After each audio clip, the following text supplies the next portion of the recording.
The Wolf and the Crane. A wolf had been feasting too greedily, and a bone had struck crosswise in his throat. He could get it neither up nor down, and of course he could not eat and think. Naturally, that was an awful state of affairs for a greedy wolf. So away he hurried to the crane. He was sure that she, with her long neck and bill, would easily be able to reach the bone and pull it out. "I will reward you very handsomely," said the wolf, "if you pull that bone out for me." The crane, as you can imagine, was very uneasy about putting her head in the wolf's throat. But she was grasping in nature, so she did what the wolf asked her to do. When the wolf felt the bone was gone, he started to walk away. "But about my reward," called the crane anxiously. "What?" snarled the wolf, whirling around. Haven't you got it? Isn't it enough that I let you take your head out of my mouth without snapping it off? What is the moral of this one? Expect no reward for serving the wicked. Listen again.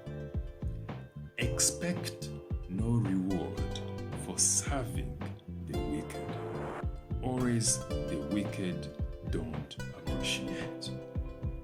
That is the moral of this story. Again, thank you for listening. This is Ronnie from English Hooked. Stay hooked. If you haven't subscribed, subscribe for more and hit that subscription button. The Plane Tree. Two travelers walking in the noonday sun sought the shade of a wide-spreading tree to rest. As they lay looking among the pleasant leaves, they saw that it was a plane tree. "How useless is this plane?" said one of them. "It bears no fruit wherever, and only serves to litter the ground with leaves." "Ungrateful creatures," said a voice from the plane tree. "You lie here in my cooling shade, and yet you say I am useless? Thus ungratefully, O Jupiter, do men receive their blessings." What is the moral of this story? Our best blessings are often the least appreciated. Our blessed blessings are often the least appreciated. People won't appreciate you, however much you help them. That is the moral of this story. Stay hooked to English Hooked as I bring you the best of children's fables around the world.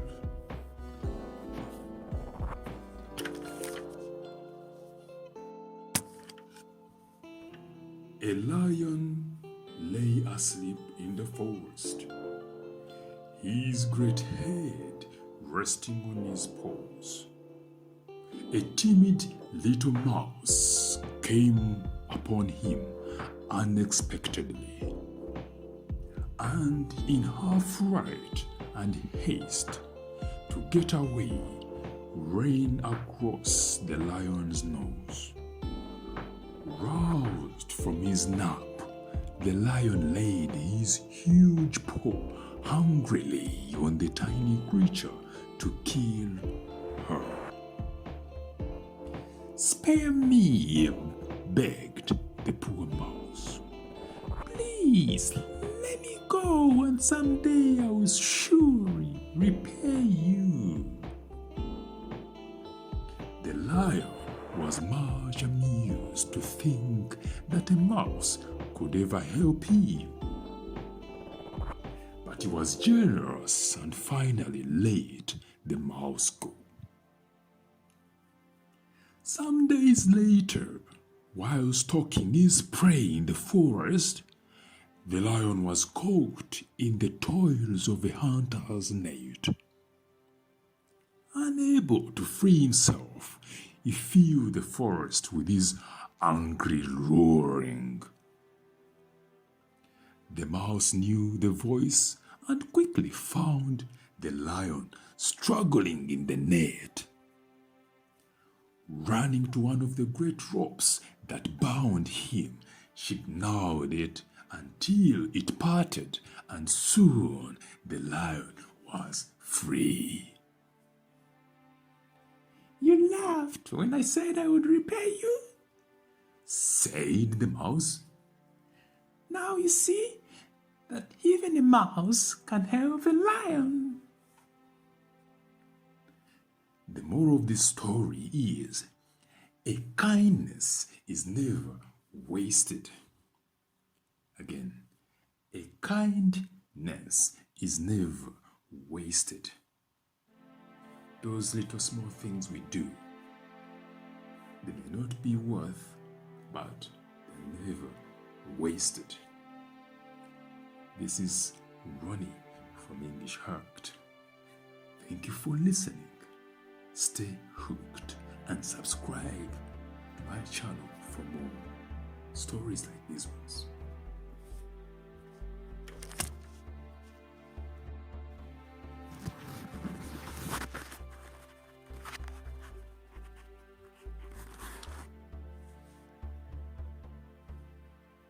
The Frog and the Orcs. Once upon a time, an ox came down to a reedy pool to drink. As he splashed heavily into the water, he crushed a young frog into the mud. The old frog soon missed the little one and asked his brothers and sisters what had become of him. "A great big monster," said one of them, "stepped on little brother with one of his huge feet. Big was he," said the old frog, puffing herself up.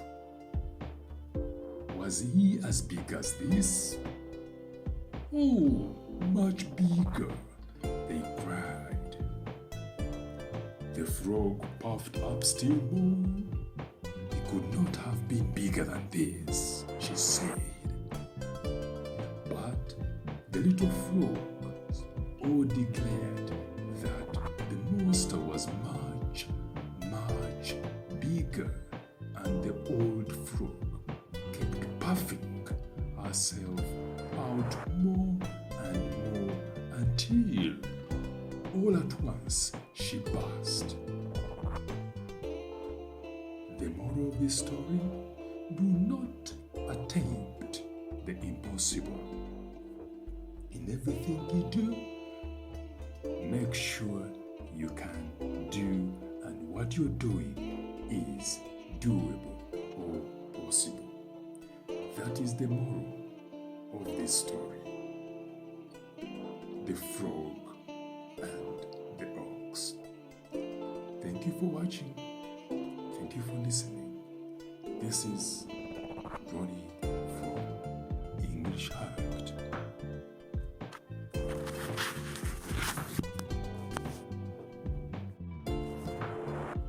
The Fox and the Grapes. A fox one day spied a beautiful bunch of ripe grapes hanging from a vine trained along the branches of a tree. The grapes seemed ready to burst with joy, and the fox's mouth watered as he gazed longingly at them. The bunch hung from a high branch and the fox had to jump for it. The first time he jumped, he missed it by a long way. So he walked off a short distance and took a running leap at it, only to fall short once more. Again and again he tried, but in vain. Now he sat down and looked at the grapes in disgust. "What a fool I am," he said.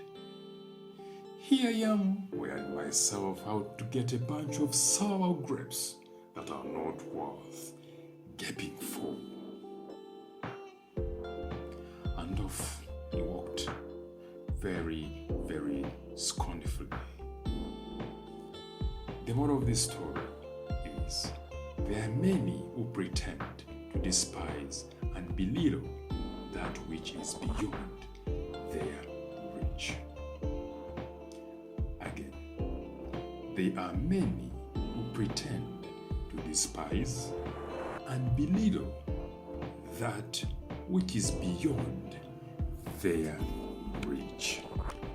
That is the moral of this story. Thank you for listening. This is Ronnie from English Heart. Stay tuned.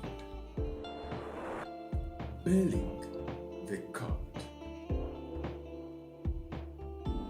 Once upon a time, the mice once called a meeting to decide on a plan to free themselves of their enemy, the cat. At least they wished to find some way of knowing when she was coming, so they might have time to run away. Indeed, something had to be done, for they lived in such a constant fear of her claws that they hardly dared stir from their dens by night or day. Many plans were discussed, but none of them was thought good enough.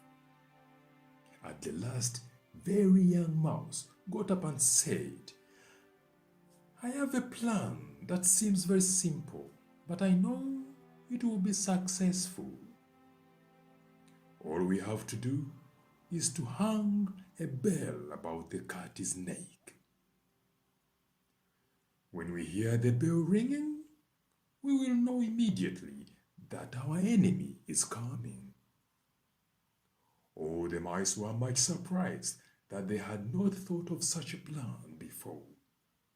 But in the midst of the rejoicing over their good fortune, an old mouse arose and said, "I will say that plan of the young mouse is very good, but let me ask one question. Who will bell the cat?" Moral of the story: it is one thing to say that something should be done, but quite a different matter to do it. Many people can say things that they want to be done, but doing that thing or doing those things is another matter. Thank you for listening. This is Ronnie from English Heart.